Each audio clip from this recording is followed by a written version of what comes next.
Hey, what's up, everyone? Viking here. Well, it's about 9:30. I gotta get out of here. Place closes at 10, so my code stops working. Anyway, I got most of the big stuff. All the amps, keyboard, little tools. I don't know what I was thinking. There was no way I was gonna be able to get all this in one load. But that's alright. I can bring all this stuff inside tonight. Get the prices and whatnot. And figure out if this was the biggest mistake or breaking even or making a profit. Well, thanks for joining me on that sketchy financial decision. Oh yeah, and this will probably be the only video for this, and then I'll do a follow-up video with all the amps, guitars, and whatnot. Get the prices on them and go from there after. The rest of the unit, I think it's just basically trash or personal stuff. So next trip will just be all dump. But I need to get all this stuff out first because there was no way I was gonna fit all of it. Anyway, guys, have a good night. Viking out. 3 days later, 3 weeks later, many months later. Hey guys, so here's the drum set.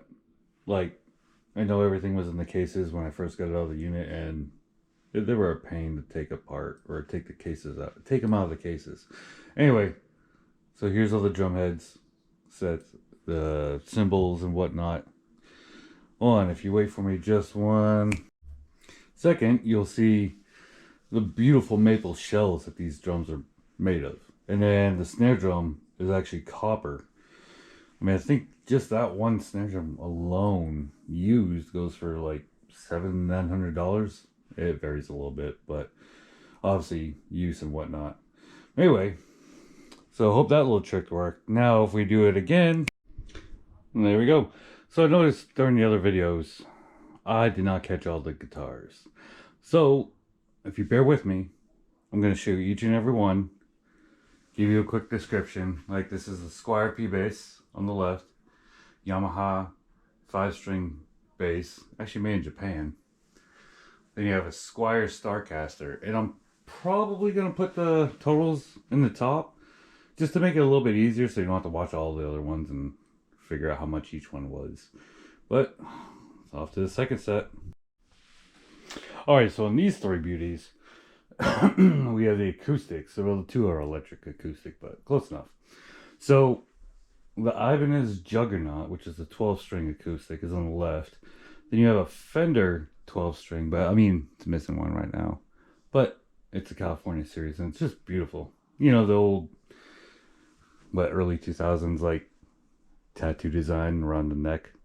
Or not around the neck, but around at the end of the neck. Anyway, and then you have the Ibanez regular 6-string acoustic, well, electric acoustic, but they're just some beauties. I don't think you were able to see any of these in the other videos. Well, hopefully I figured out what I'm doing by now, and if I do the prices or whatnot. Off to the next set. All right, now this set we have the Greg Bennett Royale. Not entirely sure what that is. I already looked it up and whatnot. But then you have the Fender Squier Tella. And then you have the Kalos, just regular electric guitar. I think it's Japanese, or not Japanese, but Chinese, just made one to be cheap and it sounds pretty good. And all these are electric, all of them work. I think everything worked. I don't think I have a single thing that didn't. Anyway, off to the next one. These are just three beautiful acoustic guitars. I believe you have a Fender Classic on the left, an Agile, never heard of it, but that wood, it's just beautiful wood grain front to it. And unfortunately on the Ibanez, the guy wrote on the bottom and some on the sides. I mean, you really can't tell. I'm pretty sure you could get it off. I don't know if you'd want to sand it or buff it out, or I don't know. I mean, you have to like really look at it in order to see it. Alright, getting to the not so impressive ones. Just a regular Ibanez acoustic. More child size than anything. Then you have the Washburn Chicago Series KC-20V. And you have a small Harmony. All I could think of is a child electric guitar. Pretty cool. I mean, it just looks so odd compared to the other two. Definitely not as impressive, but you got a Macala ukulele. A Silvertone, I'm not entirely sure what it's supposed to be, but it's missing a string. And then you have a, what was that brand name? I don't know, you have an electric violin. Pretty neat. Very minimalist when they get to these, the electrical string instruments. It's pretty neat though. Sorry about changing the angle on you, but obviously with these instruments, I can't just like present them to you. But we have a Benjamin trumpet on the left, a Yale super trumpet in the middle. I'm not even gonna pronounce this flute manufacturer, but it's silver plated. Then you have, what is this? A Yamaha? Yeah, Yamaha. Oh, clarinet, I want to say. I'm probably gonna get arrested for that. And then another clarinet. You know, nothing too fancy, but they're definitely older. So the trumpets the brass is wearing, just doesn't look as pretty as when they first get made and whatnot. I don't know if you can fix that or not, but piece of history. And last but not least, the keyboards and the mixer and sound effects. So you have a Digitech, I can't remember what it was. Then you have a Korg 250, Roland RD100. Then you have a Launch Key 61, basically just a little bit of an all-in-one, honestly.